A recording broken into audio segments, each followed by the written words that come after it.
Hey guys, welcome back to Humanities Corner. Hope you and all us are doing well. तो आज हम class 12 geography का chapter number 5 primary activities पढ़ने वाले हैं. तो बेसिकली वन शॉट लेक्चर होगा. हम डिटेल में सारे टॉपिक्स को डिस्कस करेंगे. बहुत छोटी सी पीपीटी है, इसमें मैंने पॉइंटर्स को हाईलाइट कर दिया है, ठीक है. एंड इसके बाद आई डोंट थिंक आपको एनसीईआरटी खोलने की ज़रूरत पड़ेगी. अलॉन्ग विद दैट मैप जो सबसे इंपॉर्टेंट पार्ट है इस चैप्टर का, बहुत सारे क्वेश्चंस आते हैं हर बार, उसको हम कवर करेंगे. अलॉन्ग विद दैट हम रिपीटेड प्रीवियस ईयर क्वेश्चन तो करेंगे, ठीक है. तो आपको इसकी जो पीडीएफ है वो डिस्क्रिप्शन बॉक्स में मिल जाएगी, आप वहाँ से उसको एक्सेस कर सकते हैं. तो स्टार्ट करते हैं चैप्टर को. तो सबसे पहले समझते हैं कि इकोनॉमिक एक्टिविटीज़ होती क्या है. तो यार कोई भी ऐसी ह्यूमन एक्टिविटीज़ जो इनकम यानी पैसा जनरेट कर रही होती है उनको हम इकोनॉमिक एक्टिविटीज़ बोलते हैं, ठीक है. तो अब ऐसे तो बहुत सारी एक्टिविटीज़ हैं, ठीक है. तो हम बोल सकते हैं कि इकोनॉमिक एक्टिविटी एक बहुत ब्रॉडर टर्म हो गया. तो इसीलिए हम इसको 4 डिफरेंट एक्ट में कैटेगराइज कर देते हैं based on the nature of work, ठीक है. सबसे पहला हमारा प्राइमरी होता है, second one is secondary, then comes tertiary and fourth होता है हमारा क्वाटरनरी एक्टिविटीज़, ठीक है. तो हमें वन बाय वन इस चैप्टर में हम प्राइमरी एक्टिविटी पढ़ेंगे, फिर चैप्टर नंबर 6 में हम सेकेंडरी पढ़ रहे होंगे एंड चैप्टर नंबर 7 में हम टर्शरी एक्टिविटीज़ को पढ़ रहे होंगे, ठीक है. इस तरीके से कुछ हमारा सिलेबस डिवाइड किया गया है. तो आज हम इस चैप्टर में प्राइमरी एक्टिविटीज़ को स्टार्ट करने वाले हैं. तो यार प्राइमरी एक्टिविटीज़ नाम से समझ में आ रहा है कि हम प्राइमरली डिपेंडेंट होते हैं नेचर के ऊपर, इन्वायरमेंट के ऊपर अपनी बेसिक नीड्स को फुलफिल करने के लिए, ठीक है. फॉर एग्जाम्पल लैंड हो गया, वाटर हो गया, वेजिटेशन हो गया या फिर मिनरल्स हो गए. तो हम सिंपली ये बोल सकते हैं कि प्राइमरी एक्टिविटीज़ के अंदर हम डायरेक्टली नेचर से रिसोर्सेज को एक्सट्रैक्ट कर रहे होते हैं और उनको यूटिलाइज करते हैं अपनी बेसिक नीड्स को फुलफिल करने के लिए, ठीक है. अब प्राइमरी एक्टिविटीज़ में भी बहुत सारी एक्टिविटीज़ डिफरेंट आ जाती है, जैसे हंटिंग गैदरिंग हो गया, फिर पेस्टोरलिज्म हो गया, फॉरेस्ट्री हो गया, फिशिंग हो गया, एग्रीकल्चर हो गया, माइनिंग हो गया, एट्सेट्रा, ठीक है. अब वन बाय वन हम इन्हीं को डिटेल में पढ़ने वाले हैं. उससे पहले एक क्वेश्चन देख लेते हैं. 2015 में आया था 1 मार्क में, who are called red collar workers. So the people engaged in primary sector, जो भी प्राइमरी एक्टिविटीज़ के अंदर एंगेज होते हैं उन्हीं लोगों को हम रेड कॉलर वर्कर बोलते हैं, ठीक है. चलते हैं. तो सबसे पहला आता है यार हमारा हंटिंग गैदरिंग.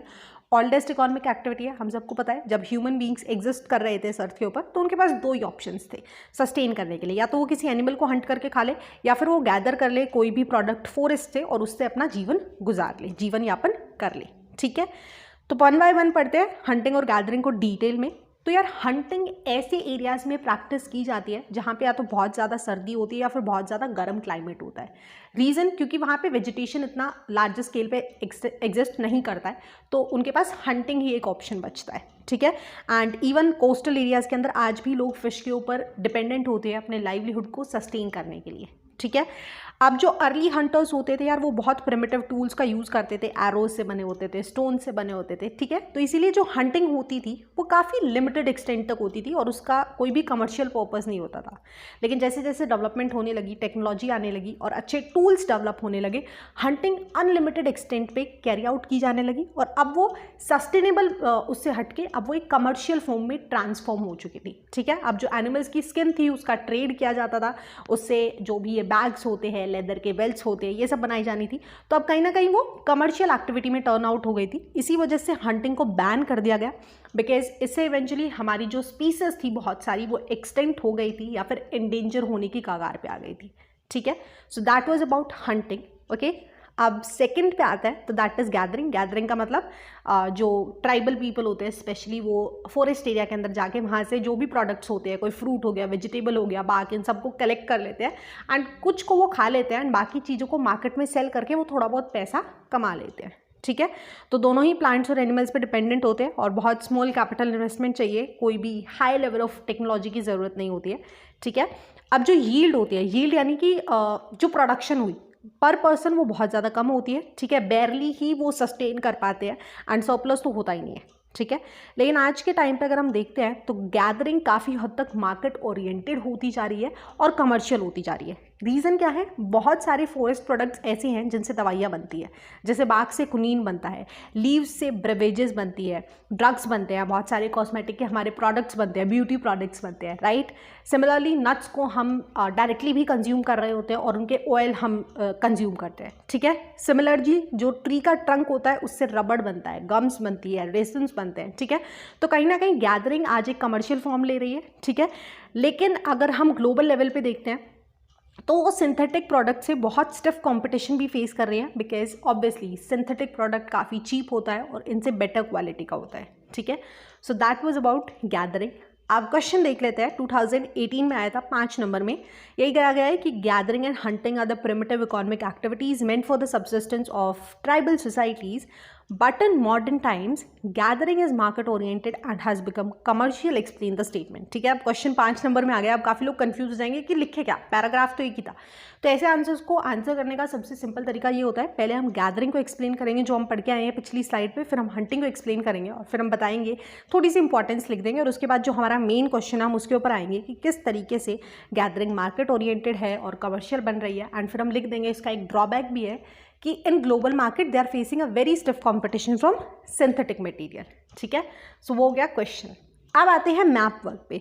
तो ये पहला मैप है हमारा एरियाज ऑफ सबसिस्टेंस गैदरिंग। तो कहाँ कहाँ पे होता है, तो अगर हम सबसे ऊपर चले जाते हैं अमेरिका वाली साइड में, तो यहाँ पे नॉर्दर्न कनाडा में होता है। ठीक है, इसके बाद अगर हम सदर्न अमेरिका में आता है तो यहाँ पे हमारा अमेजन बेसिन में होता है। ठीक है, सिमिलरली अफ्रीका के ट्रॉपिकल जोन के अंदर हो रहा है तो ट्रॉपिकल अफ्रीका लिख दिया।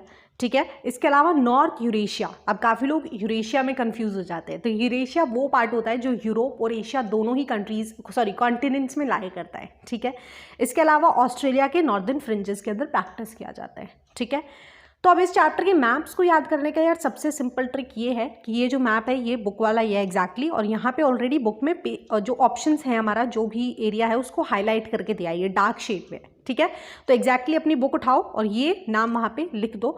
और अब तो एग्जाम के बहुत कम दिन रह गए तो रोज़ इनको पढ़ते जाओ। ठीक है, दिन में 2 से 3 बार एक बार इनको देख लो, आपको ईजिली याद हो जाएंगे। आगे चलते हैं।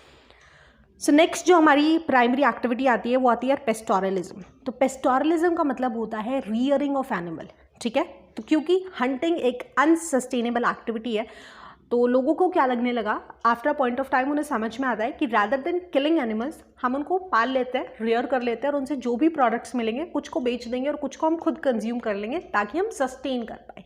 ठीक है, तो अब ये 2 लेवल पे प्रैक्टिस की जा सकती है। सबसिस्टेंस लेवल पे हो सकती है, फॉर एग्जांपल नोमैडिक हर्डिंग। ठीक है, जहाँ पे मेन एम है आप खुद का पेट भर रहे हो। ठीक है, सेकंड होता है कमर्शियल लाइव स्टॉक रियरिंग जो ऑब्वियसली मार्केट पर्पस के लिए। तो पहले नोमैडिक हर्डिंग को पढ़ते हैं। नोमैड्स काफ़ी बार सुना होगा। ठीक है, आपने देखा भी होगा कि बहुत से 2-3 लोग होते हैं वो अपने साथ बहुत सारे एनिमल्स लेके जा रहे होते हैं। बकरियाँ होती हैं उनके पास, शिप्स होती हैं। ठीक है, बहुत बार आपने आसपास देखा होगा।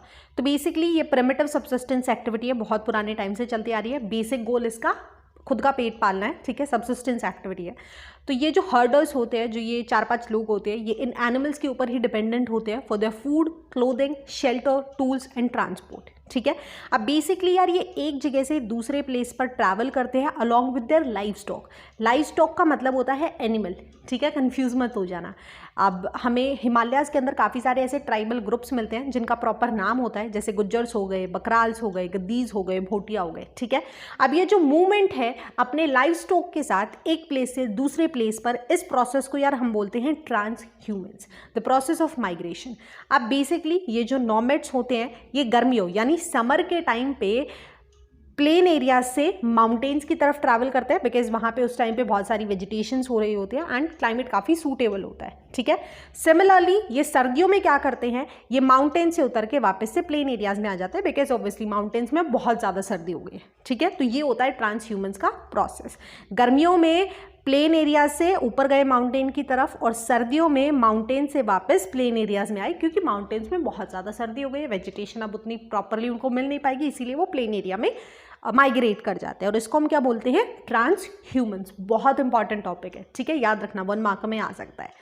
लेकिन आजकल अगर हम देखते हैं तो ये नोमैडिज्म काफ़ी ज़्यादा लिमिट हो रहा है, डिक्रीज़ हो रहा है, लोग इस प्रोफेशन को छोड़ रहे हैं एंड दूसरे एरियाज़ के अंदर खुद को इंडल्ज कर रहे हैं। इसके 2 बेसिक रीज़न है, imposition of political boundaries and second one is new settlement plans by different countries. इसी वजह से ये एक्सटेंट होती जा रही है। ठीक है, नेक्स्ट अब इसका मैप आ गया है नोमैडिक हर्डिंग का।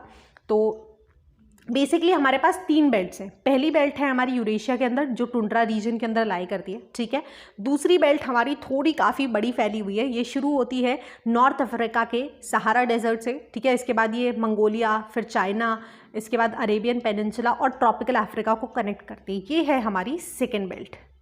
ठीक है, थर्ड की अगर हम बात करते हैं तो ये साउथ अफ्रीका के कलहारी डेजर्ट और मडगास्कर आइलैंड को कनेक्ट कर रही होती है, ठीक है।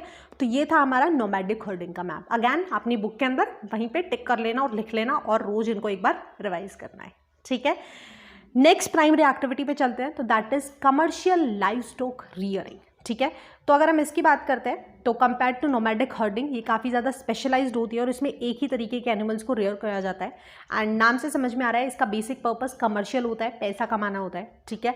अब इंपॉर्टेंट एनिमल्स जैसे शिप हो गई, कैटल हो गई, गोट्स हो गई या हॉर्सेस, इनको रियर अप किया जाता है। अब इनसे क्या क्या प्रोडक्ट्स मिलते हैं, जो मीट मिलता है, वूल मिलती है, हिड्स मिलती है, स्किन्स मिलती है, इनको अच्छे से प्रोसेस किया जाता है और इनको साइंटिफिकली अच्छे तरीके से पैक किया जाता है ताकि ये ख़राब ना हो और दूसरे देशों के अंदर या वर्ल्ड मार्केट में इसको एक्सपोर्ट किया जाता है, ठीक है।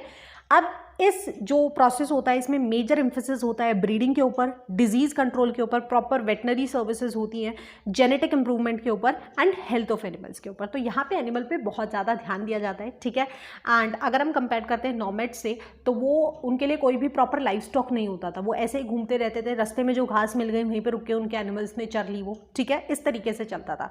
तो कोई भी स्पेशल उनके लिए कुछ भी फैसिलिटीज़ नहीं होती थी। Compare to commercial livestock rearing यहाँ पे प्रॉपर फैसिलिटीज़ इनको दी जाती है, ठीक है। ये ज़्यादा ऑर्गेनाइज्ड है, कैपिटल इंटेंसिव है, ऑब्वियसली पैसा लगेगा, ठीक है। इसके अलावा रेंचेस बना दिए जाते हैं। देखो ये जो फोटो है इसमें रेंचेस है, ये हमारा रेंच नंबर 1 हो गया, ऐसे बॉक्सेस बना दिए, ठीक है। रेंचेस सपोज अलग अलग पार्ट्स में डिवाइड कर दिए ताकि ओवर ग्रेजिंग ना हो। तो बेसिकली पहले जितने भी एनिमल्स हैं वो पहले रेंच के अंदर आएंगे, पहले एरिया में आएंगे, जब उसकी घास खत्म हो जाएगी तो उनको दूसरे एरिया में भेजा जाएगा, ठीक है। डिफरेंट पार्सल्स बना दिए जाते हैं, यही दिया गया है। एंड जो नंबर ऑफ पार्सल्स होते हैं हर एक पास्चर में या रेंचेस में, उसके ऊपर बहुत ज़्यादा ध्यान दिया जाता है कि ज़्यादा एनिमल्स ना हो ताकि ओवर ग्रेजिंग ना हो और सबको इक्वली खाना मिल पाए, ठीक है। So that was about commercial livestock rearing. Question आया 2019 के अंदर कि आपको एक्सप्लेन करना है with example how commercial livestock rearing has become a specialised activity in the world. तो आपको इसकी मेजर कैरेक्टरिस्टिक्स लिखनी है, ठीक है। मैप देख लेते हैं areas of commercial rearing. 4 major areas हैं। ये यूजुअली डेवलप्ड कंट्रीज में ही प्रैक्टिस हो रहा होता है, हमारे इधर भी होता है बट उतने बड़े स्केल पे नहीं होता, ठीक है, as compare to developed countries. USA में हो रहा है, ठीक है। इसके बाद साउथ अमेरिका में हमें अर्जेंटीना के काफ़ी बड़े एरिया में देखने को मिलता है। और ये जो छोटा सा एरिया है ये है यूरुग्वे। और इसके अलावा न्यूजीलैंड के अंदर, ऑस्ट्रेलिया में काफ़ी जगह पे इसको प्रैक्टिस किया जा रहा होता है। एशिया की भी कुछ यूरोपियन कंट्रीज़ में, डेवलप्ड कंट्रीज़ में इसको प्रैक्टिस किया जा रहा होता है, ठीक है। तो ये थी हमारी पेस्टोरलिज्म की कहानी। अब नेक्स्ट आते हैं सबसिस्टेंस फार्मिंग के ऊपर, ठीक है। सबसिस्टेंस फार्मिंग नाम से समझ में आ रहा है कि सर्वाइवल पर्पस के लिए हो रही है, लेकिन इसको भी हम 2 कैटेगरीज में डिवाइड कर देते हैं। एक होता है primitive subsistence and second one is intensive subsistence, ठीक है। 1 बाय 1 पढ़ते हैं। प्रिमिटिव सबसिस्टेंस से स्टार्ट करते हैं, तो यार इसको हम शिफ्टिंग कल्टीवेशन या फिर स्लैश एंड बर्न एग्रीकल्चर भी बोलते हैं, ठीक है।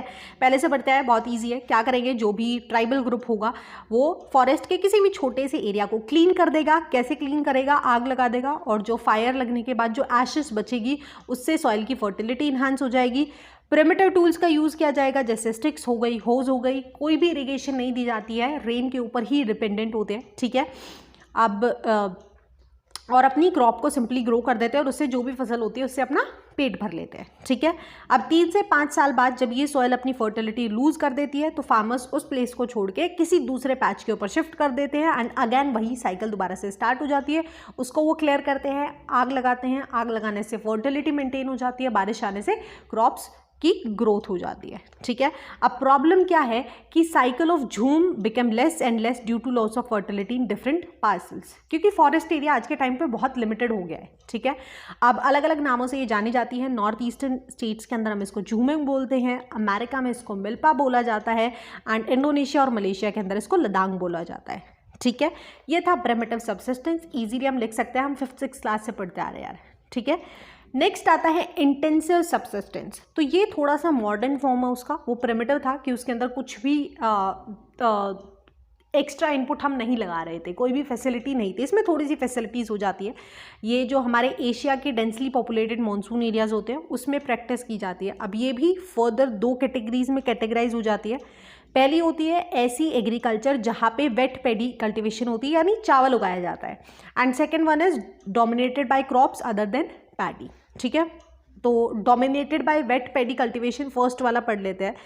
इसकी कैरेक्टरिस्टिक्स बेसिकली यही होती है, यहाँ पे सिर्फ एक ही क्रॉप उगाई जाती है which is rice. Second one is land holding का साइज़ बहुत स्मॉल होता है, मशीनरीज बहुत लिमिटेड स्केल तक यूज़ की जाती है, यूजुअली जो काम होता है वो फैमिली मेम्बर्स ही कर लेते हैं, कोई भी एक्स्ट्रा लेबर लगाने की ज़रूरत नहीं पड़ती है, जो फार्म यार्ड होता है उसको ही एज अ मैन्योर यूज़ किया जाता है, एंड जो यील्ड पर यूनिट एरिया होती है वो हाई होती है लेकिन लेबर प्रोडक्टिविटी बहुत लो है, सो yield per person is very low because काफ़ी डेंसली पॉपुलेटेड एरिया है, तो पर पर्सन के अकॉर्डिंग प्रोडक्शन कम होती है। इट मीन्स सरप्लस जनरेट नहीं होता है, सिर्फ सर्वाइवल पर्पज़ के लिए वो जो क्रॉप होती है वो बहुत रहती है, ठीक है। सेकेंड टाइप पढ़ते हैं dominated by crop other than paddy, यानी कि वीट ग्रो नहीं होगा, दूसरी क्रॉप्स ग्रो होती है जैसे कि वीट, सोयाबीन, बार्ले, सोरगम, ये सारी चीज़ें, ठीक है। ज़्यादातर जो कैरेक्टरिस्टिक्स हैं वो दूसरी वाली जो हमने पैडी वाली पढ़ी उसी से ही सिमिलर है, ठीक है, एक्सेप्ट यहाँ पे हमें इरिगेशन की ज़रूरत पड़ती है, ठीक है, बिकॉज वीट को भी पानी चाहिए, सोयाबीन को भी चाहिए, इन सब चीज़ों को पानी चाहिए होता है, ठीक है। 2017 में एक नंबर में क्वेश्चन आया था, what are two types of intensive subsistence agriculture. So first one is dominated by wet paddy and second one is dominated by crops other than paddy, ठीक है। नेक्स्ट आता है यार हमारा प्लांटेशन, इसको भी हमें काफ़ी हद तक पता है। तो बेसिकली ये जो यूरोपियन कंट्रीज़ थी इन्होंने अपनी कॉलोनीज़ के अंदर प्लांटेशन को इंट्रोड्यूस किया था, ठीक है। तो इसकी मेजर कैरेक्टरिस्टिक्स यही होती है कि लार्ज स्टेट्स होते हैं, बहुत पैसा लगता है, ठीक है, इसके अलावा टेक्निकल सपोर्ट होता है, बड़ी बड़ी मशीन्स होती है, साइंटिफिक मेथड के थ्रू कल्टीवेशन किया जाता है, जेनेटिक ब्रीडिंग होता है, और सबसे मेजर कैरेक्टरिस्टिक होता है कि इसमें सिंगल क्रॉप ही उगाई जाती है। फॉर एग्जांपल टी गार्डन है या फिर कॉफ़ी हो गई तो एक ही टाइप ऑफ क्रॉप को उगाया जाता है, ठीक है।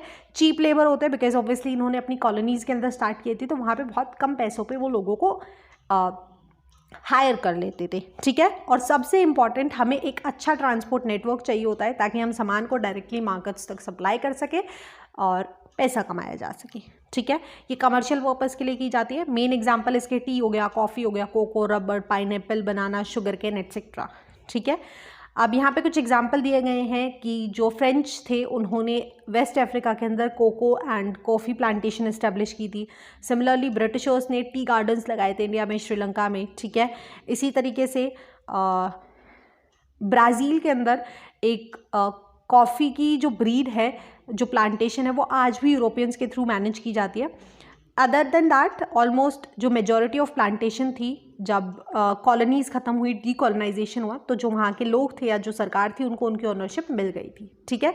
कुछ कुछ एक्सेप्शंस हैं जहाँ पे अभी भी कॉलोनियल पावर ही उन प्लांटेशन फील्ड्स को मैनेज कर रही है, जैसे कि हमने ब्राज़ील वाला पढ़ा, ठीक है। अब 2016 में 5 मार्क्स में क्वेश्चन आया था, सबसे इंपॉर्टेंट क्वेश्चन है, अच्छे से याद कर जाना कि आपको कोई भी 5 कैरेक्टरिस्टिक्स बतानी है तो हम बता देंगे कि जो लैंड साइज़ होता है वो काफ़ी लार्ज होता है, टेक्निकल सपोर्ट लग रहा होता है, HYV सीड्स को यूज़ किया जाता है, फर्टिलाइजर्स को यूज़ किया जाता है, इरीगेशन दी जाती है, ठीक है, ट्रांसपोर्टेशन नेटवर्क बहुत इंपॉर्टेंट है। इसके अलावा मेजर एम्फेसिस होता है ब्रीडिंग के ऊपर, जेनेटिक ब्रीडिंग के ऊपर, ठीक है, एंड सिंगल क्रॉप उगाई जाती है, चीप लेबर्स होते हैं, ये सब इसकी मेजर कैरेक्टरिस्टिक्स हो गई, ठीक है। अब नेक्स्ट आते हैं तो that is extensive commercial grain cultivation, ठीक है। तो ये जो हमारे सेमी एरिड लैंड्स होते हैं जहाँ पे ठीक ठाक पानी होता है उस एरियाज़ के अंदर प्रैक्टिस की जाती है। वीट जो होती है वो प्रिंसिपल क्रॉप्स होती है, इसके अलावा अदर क्रॉप्स में आते हैं हमारे कॉर्न, बार्ले, ओट्स और राई, ठीक है। साइज ऑफ फार्म काफ़ी छोटा होता है, ऑल्दो हाईली मैकेनाइज्ड होते हैं बिकॉज प्लगिंग से लेकर हार्वेस्टिंग तक सारा काम हाईली मैकेनाइज्ड हो रहा होता है। So there is low yield per acre but high yield per person, ठीक है। प्रोडक्शन पर पर्सन इस टाइप ऑफ कल्टीवेशन के अंदर ज़्यादा होती है। अब मैप देख लेते हैं तो extensive commercial grain farming usually कहाँ कहाँ प्रैक्टिस की जाती है, तो ऑलमोस्ट सभी कॉन्टिनेंट्स में डिफरेंट डिफरेंट एरियाज में स्प्रेड है। अगर हम नॉर्थ अमेरिका की बात करते हैं तो कैनेडन एंड अमेरिकन पायरस के अंदर है। इसके अलावा अगैन यहाँ पे साउथ अमेरिका में हमारे अर्जेंटीना का एक एरिया है पंपास, वहाँ पे होता है। साउथ अफ्रीका में बिल्कुल नीचे कॉर्नर पे हो रहा है, ठीक है। सिमिलरली यूरेशिया के अंदर होता है, यानी यूरोप और एशिया दोनों ही कॉन्टिनेंट्स में काफ़ी सारी जगहों पर extensive commercial grain farming practice की जाती है। ऑस्ट्रेलिया के बिल्कुल नीचे वाले हिस्से में तो हम बोल देंगे ऑस्ट्रेलियन डाउन्स के अंदर, इसी तरीके से न्यूजीलैंड के कैंटरबरी प्लेन्स के अंदर इसको प्रैक्टिस किया जाता है, ठीक है। यहाँ से भी क्वेश्चन आया था 2014 में 5 मार्क में कि आपको कोई भी 5 कैरेक्टरिस्टिक्स बतानी है, तो अगली स्लाइड पे हम 5 कैरेक्टरिस्टिक्स पढ़ के आए थे, वो हम एग्जैक्टली लिख देंगे, ठीक है। नेक्स्ट आता है यार हमारा मिक्स्ड फार्मिंग। तो ये यूजुअली डेवलप्ड कंट्रीज़ के अंदर हमें देखने को मिलती है। मिक्स फार्मिंग का मतलब है यार हम क्रॉप्स ग्रो करेंगे, अलॉन्ग विद दैट हम एनिमल्स को भी रियर अप करेंगे, ठीक है। तो एग्रीकल्चर और पेस्टोरलिज्म दोनों को ही प्रैक्टिस किया जाता है, ठीक है। तो अब जो फार्म्स का साइज होता है वो बहुत बड़ा नहीं होता, मॉडरेट होता है, बिकॉज ऑब्वियसली हमें एनिमल्स को भी अकोमोडेट करना है, उनके लिए भी हमें एक डिफरेंट स्पेस चाहिए, ठीक है। अब इसकी मेजर कैरेक्टरिस्टिक्स यही है कि एक फॉडर क्रॉप जरूर उगाई जाती है, ठीक है, और इसके अलावा वीट, बार्ले, ओट्स, राई, मेज, रूट क्रॉप्स कुछ भी हो सकता है, ठीक है। एनिमल्स की अगर हम बात करें तो कैटल, शिप, पिग्स और पोल्ट्री को रियर किया जाता है। अब इम्पॉर्टेंट फीचर ये है कि क्रॉप रोटेशन और इंटरक्रॉपिंग को प्रैक्टिस किया जाता है ताकि सॉइल फर्टिलिटी मेंटेन रह सके, ठीक है। तो दोनों ही जो हमारी एक्टिविटीज़ है, क्रॉप कल्टिवेशन और एनिमल हस्बेंड्री, इक्वल एम्फेसिस दिया जाता है। एनिमल्स को प्रॉपर वेटनरी सर्विसेज दी जाती है, ब्रीडिंग उनकी अच्छे से होती है। सिमिलरली क्रॉप कल्टिवेशन के अंदर हम ध्यान देते हैं कि सॉइल की फर्टिलिटी मेंटेन रह पाए, ठीक है। हाई कैपिटल एक्सपेंडिचर है फार्म मशीनरीज के ऊपर। इसके अलावा एक्सटेंसिवली केमिकल फर्टिलाइजर्स का यूज़ किया जाता है। ग्रीन मैन्योर भी हमें मिल जाता है बिकॉज हम एनिमल्स को भी रियर अप कर रहे हैं, ठीक है। So that was about mix farming. एक बार मैप और देख लेते हैं। तो अमेरिका के अंदर नॉर्थ ईस्टर्न पार्ट में किया जा रहा है, सिमिलरली यूरोप में नॉर्थ वेस्टर्न पार्ट में किया जा रहा है, यूरेशिया के अंदर भी हमें काफ़ी एरियाज में देखने को मिलती है, ठीक है। इसके अलावा temperate latitudes of south Africa में भी हमें देखने को मिलती है। एंड यूजुअली हमें विलेजेस में भी इंडिया में बहुत सारी जगह देखने को मिलती है कि लोगों के पास एनिमल भी वो घर पे रियर कर रहे होते हैं और उनके पास फार्म्स भी होते हैं जहाँ पे वो अपना बेसिक कुछ गेहूँ वगैरह उगा लेते हैं, अलॉन्ग विद दैट वो थोड़ी सी फॉडर क्रॉप उगा लेते हैं ताकि वो अपने एनिमल्स को फीड कर पाए, ठीक है। अब 2019 में क्वेश्चन आया था कि हमें कोई भी 5 इंपॉर्टेंट कैरेक्टरिस्टिक्स बतानी है मिक्स फार्मिंग की, तो हम इजीली लिख सकते हैं, ठीक है।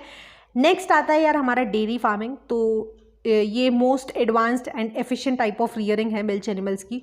एनिमल को बहुत अच्छी कंडीशंस के अंदर रखा जाता है, ठीक है। हाईली कैपिटल इंटेंसिव है बिकॉज अलग से एनिमल शेड बनाने पड़ते हैं, हमें उनके पास लिए स्टोरेज फैसिलिटीज़ होनी चाहिए ताकि हम उनका फॉडर या चारा स्टोर करके रख सकें, ठीक है। इसके अलावा फीडिंग और मिल्चिंग मशीन्स होते हैं बिकॉज बहुत सारे एनिमल्स होते हैं जिनका रोज़ मिल्क निकालना पड़ता है, तो काफ़ी सारे लोग या तो लेबर हायर करेंगे या फिर मिल्चिंग मशीन्स ले आते हैं, ठीक है। अब स्पेशल एम्फेसिस किया जाता है कैटल ब्रीडिंग के ऊपर, हेल्थ केयर के ऊपर और वेटनरी सर्विसेज के ऊपर, ठीक है। हाईली लेबर इंटेंसिव है। इसके अलावा इन केस ऑफ जैसे क्रॉप्स में हमें थोड़ा सा टाइम छोड़ना पड़ता है लैंड को, 2-3 महीने या फिर 6 महीने और साल, ताकि वो अपनी फर्टिलिटी रिटेन कर सके। डेयरी फार्मिंग के अंदर कोई भी ऑफ सीजन नहीं होता है, ठीक है। एंड यूजुअली इसको हम अर्बन या फिर इंडस्ट्रियल एरियाज़ के पास ही प्रैक्टिस करते हैं बिकॉज वहाँ से मार्केट बहुत ज़्यादा पास हो जाती है एंड डेली वहाँ पे कंज्यूमर्स होते हैं इस मिल्क की प्रोडक्शन के, ठीक है। नेक्स्ट, इसके अलावा इक्वली एम्फेसिस देना होता है कि एक अच्छा ट्रांसपोर्ट नेटवर्क हो जो मार्केट तक टाइमली मिल्क पहुंचा सके। रेफ्रिजरेशन पे बहुत ध्यान देना पड़ता है, पेस्चराइजेशन और प्रिजर्वेशन, ठीक है, ताकि जो डेयरी प्रोडक्ट्स हैं उनकी जो लाइफ है या स्टोरेज है उसको ईजिली किया जा सके, ठीक है। 2017 में 1 नंबर में क्वेश्चन आया था कि आपको कोई भी 2 रीजन्स बताने हैं कमर्शियल डेयरी फार्मिंग के।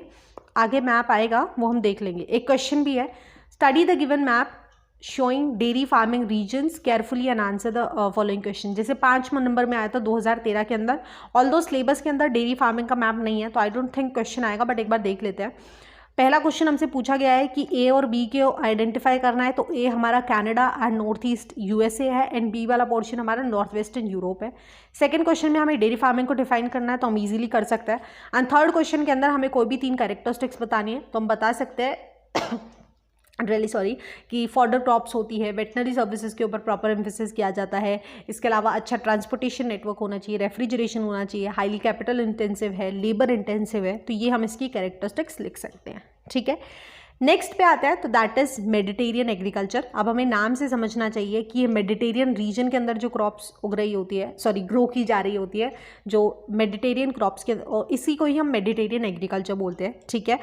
ये एक हाईली स्पेशलाइज्ड कमर्शियल एग्रीकल्चर है, यानी कि पैसों के लिए की जा रही है।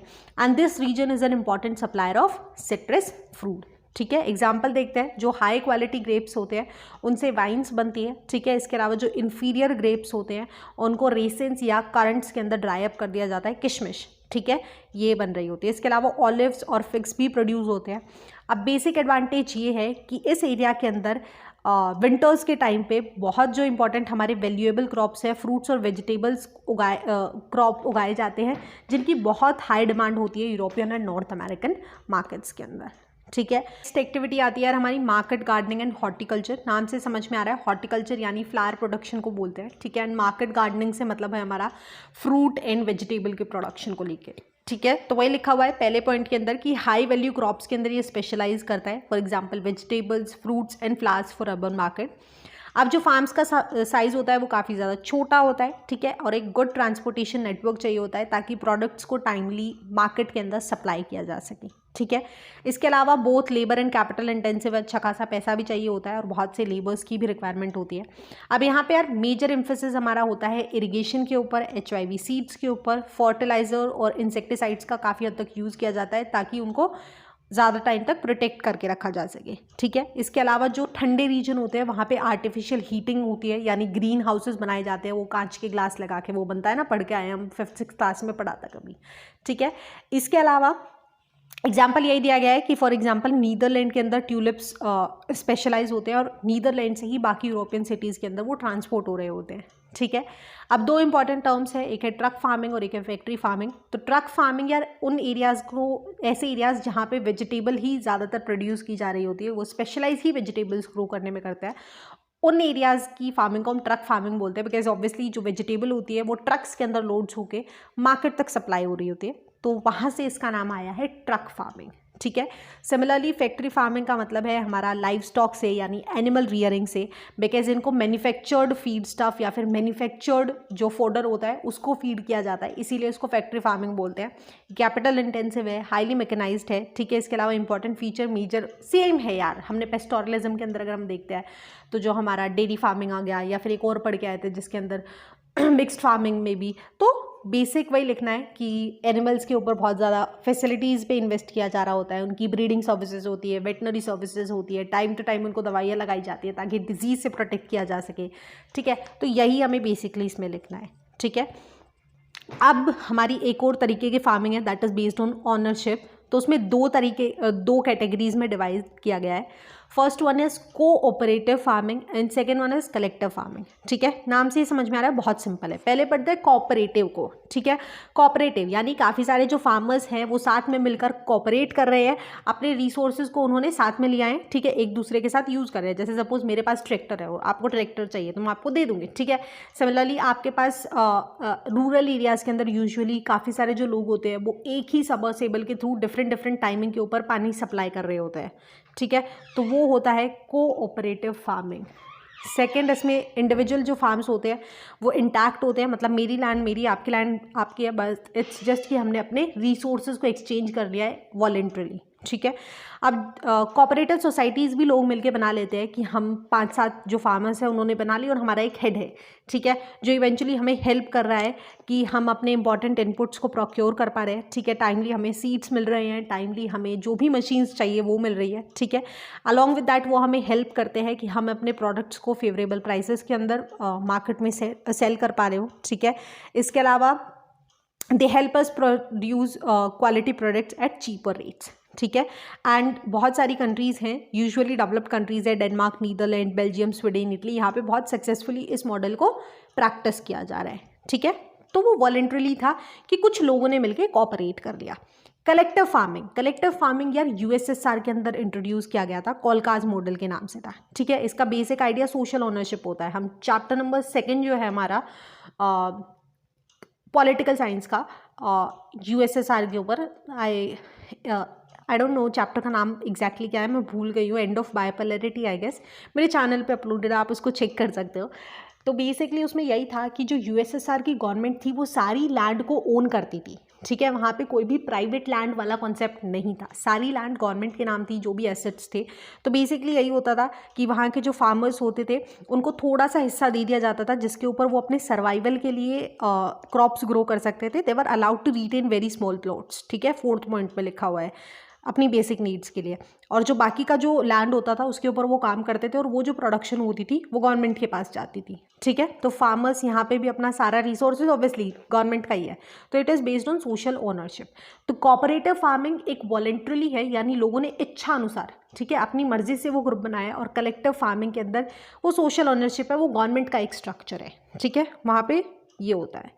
अब इस चैप्टर के लास्ट टॉपिक पे आते हैं और जो हमारी लास्ट प्राइमरी एक्टिविटी है सबसे इंपॉर्टेंट, दैट इज़ माइनिंग। ठीक है, तो एंशियंट टाइम्स के अंदर क्योंकि हमारे पास टूल्स इतने ज़्यादा नहीं थे तो हम माइनिंग को ज़्यादा स्केल के ऊपर प्रैक्टिस नहीं कर पाते थे, ज़्यादा स्केल क्या कर ही नहीं पाते थे। ठीक है, एंड धीरे धीरे जैसे इंडस्ट्रियलाइजेशन आया, टेक्नोलॉजिकल इनोवेशन होने लगी, जो माइनिंग इंपॉर्टेंस थी वो कॉन्स्टेंटली ग्रो होती गई। ठीक है, अब दो मेजर फैक्टर्स हैं जो माइनिंग एक्टिविटी को इम्पैक्ट कर रहे होते हैं। पहले हमारे फिजिकल फैक्टर की अगर हम बात करते हैं तो it depends upon size, grade and क्या मोड है अकरेंस ऑफ डिपॉजिट का। ठीक है, सेकंड इकोनॉमिक फैक्टर की अगर हम बात करते हैं तो it usually includes demand for minerals की कितनी डिमांड है, टेक्नोलॉजी अवेलेबल है या नहीं, कैपिटल जो चाहिए उस इंफ्रास्ट्रक्चर को डेवलप करने की, अलॉन्ग विद दैट जो लेबर के ऊपर कॉस्ट लगेगा और ट्रांसपोर्टेशन के ऊपर कॉस्ट लगेगा, that comes under economic factor.